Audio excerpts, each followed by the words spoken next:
नमस्कार। कभी ये सोचा है कि एक दौड़ता हुआ कुत्ता और एक लुढ़कता हुआ पत्थर दोनों चल तो रहे हैं, पर दोनों में इतना बड़ा फर्क क्यों है? आज हम जीवन के इसी सबसे बड़े रहस्य को समझने वाले हैं। हम जानेंगे उन जैव प्रक्रमों के बारे में जो हर जीव को जिंदा रखते हैं।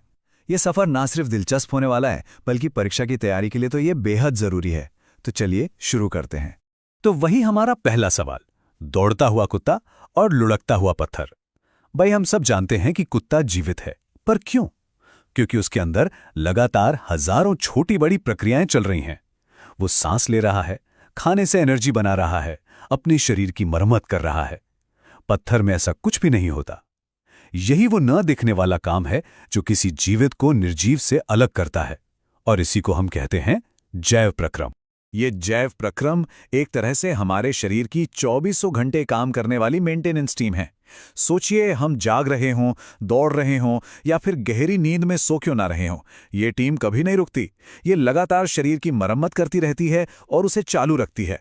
अगर ये मेंटेनेंस का काम रुक जाए तो हमारा शरीर, जो किसी जटिल मशीन से कम नहीं है, वो काम करना ही बंद कर देगा। तो ये है हमारा आज का सफर। हम इस कमाल की जीवित मशीन के सबसे जरूरी हिस्सों का दौरा करेंगे। सबसे पहले चलेंगे इसके ईंधन स्टेशन यानी पोषण पर, फिर देखेंगे इसका पावर प्लांट यानी श्वसन, उसके बाद इसके डिलीवरी नेटवर्क यानी वहन को समझेंगे, और आखिर में देखेंगे कि ये सभी हिस्से एक बेहतरीन टीम की तरह मिलकर काम कैसे करते हैं। चलिए, तो सबसे पहले चलते हैं ईंधन स्टेशन पर यानी पोषण। बहुत आसान सी बात है। जैसे किसी गाड़ी को चलने के लिए पेट्रोल चाहिए, वैसे ही हमारे शरीर को काम करने, बढ़ने और अपनी मरम्मत करने के लिए ऊर्जा चाहिए। और वो ऊर्जा हमें कहाँ से मिलती है? भोजन से। इसी प्रक्रिया को हम पोषण कहते हैं। अब देखिए, इस दुनिया में भोजन पाने के सिर्फ दो ही मुख्य तरीके हैं। कुछ जीव, जैसे कि हरे पौधे, वो अपना भोजन खुद बनाते हैं, इन्हें हम कहते हैं स्वापोषी। और बाकी सब, जैसे हम इंसान या शेर या फंगस, हम सब अपने भोजन के लिए दूसरों पर निर्भर रहते हैं। हमें कहते हैं विषमपोषी। ये जीव विज्ञान का एक बहुत ही बेसिक और महत्वपूर्ण नियम है, इसे जरूर याद रखिएगा। तो ये स्वपोषी यानी पौधे आखिर अपना भोजन बनाते कैसे हैं? असल में उनके पास एक सुपर पावर है, जिसे हम कहते हैं प्रकाश संश्लेषण या फोटोसिंथेसिस। चलिए इस जादुई प्रक्रिया को थोड़ा और करीब से समझते हैं। इसे एक तरह की रेसिपी समझिए। पहला स्टेप, पौधे का क्लोरोफिल, जो उसका हरा रंग है, वो सूरज की रोशनी को एक सोलर पैनल की तरह सोख लेता है। दूसरा स्टेप, उस रोशनी की ऊर्जा से पानी के मॉलिक्यूल को हाइड्रोजन और ऑक्सीजन में तोड़ा जाता है। और तीसरा आखिरी स्टेप, हवा से कार्बन डाइऑक्साइड लेकर उसे हाइड्रोजन के साथ मिलाकर भोजन यानी कार्बोहाइड्रेट बना दिया जाता है। कमाल है ना? इसी तरह सूरज की रोशनी घूम फिरकर हमारे खाने की प्लेट तक पहुंचती है। ये पूरी प्रक्रिया पत्ती के अंदर एक छोटे से कारखाने में होती है। क्लोरोप्लास्ट वो मशीनें हैं जहां असल में भोजन बनता है। रंध्र या स्टोमेटा कारखाने के वो छोटे छोटे दरवाजे हैं जिनसे कार्बन डाइऑक्साइड अंदर आती है और ऑक्सीजन बाहर जाती है। और इन दरवाजों पर गार्ड्स भी तैनात हैं, जिन्हें द्वार कोशिकाएं कहते हैं, जो तय करती हैं कि दरवाजा कब खुलेगा और कब बंद होगा। पौधों की बात हो गई, अब अपनी बात करते हैं। हम विषमपोषी हैं, मतलब हम खाना बनाते नहीं, खाते हैं। तो हमारे शरीर के अंदर उस खाए हुए भोजन का होता क्या है? ये सफर शुरू होता है एक लंबी घुमावदार ट्यूब में, जिसे आहार नाल कहते हैं। ये है हमारे पाचन तंत्र का नक्शा। मुंह से शुरू होकर ये रास्ता आमाशय और छोटी आंत जैसे कई स्टेशनों से गुजरता है। चलिए भोजन के इस रोमांचक सफर पर निकलते हैं और देखते हैं कि हर स्टेशन पर क्या होता है। देखिए, सफर मुंह से शुरू होता है, जहां लार में मौजूद एमाइलेज स्टार्च को तोड़ना शुरू कर देता है। फिर खाना पहुंचता है पेट में, जहां एसिड और पेप्सिन नाम का एंजाइम प्रोटीन को पचाता है। लेकिन असली एक्शन तो छोटी आंत में होता है, जहां लिवर और पैंक्रियाज से आए शक्तिशाली एंजाइम बचे खुचे कार्बोहाइड्रेट, प्रोटीन और फैट सबको पचा डालते हैं। और आखिर में छोटी आंत की दीवारों पर उंगलियों जैसी लाखों छोटी छोटी संरचनाएं, जिन्हें विलाई कहते हैं, इस पचे हुए भोजन को सोखकर खून में मिला देती हैं। भोजन पचकर खून में तो पहुंच गया, लेकिन इससे हमें ऊर्जा कैसे मिलेगी? इसके लिए हमें चलना होगा हमारे शरीर के पावर प्लांट में, जिसे कहते हैं श्वसन। और हां, इसका मतलब सिर्फ सांस लेना और छोड़ना नहीं है, ये उससे कहीं ज्यादा गहरी बात है। सीधे शब्दों में कहें तो कोशिकीय श्वसन वो प्रक्रिया है जिसमें हमारी हर एक कोशिका पचे हुए भोजन यानी ग्लूकोज को ऑक्सीजन की मदद से जलाकर ऊर्जा बनाती है। और ये ऊर्जा एक खास मॉलिक्यूल में पैक होती है जिसका नाम है एटीपी। अब देखिए, ऊर्जा बनाने के भी अलग अलग रास्ते हैं और ये इस बात पर निर्भर करता है कि ऑक्सीजन है या नहीं। जब भरपूर ऑक्सीजन होती है तो वायवीय श्वसन होता है और ढेर सारी ऊर्जा बनती है।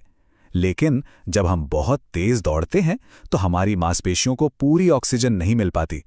तब वे बिना ऑक्सीजन के यानी अवायवीय श्वसन से ऊर्जा बनाती हैं, जिससे लैक्टिक एसिड बनता है।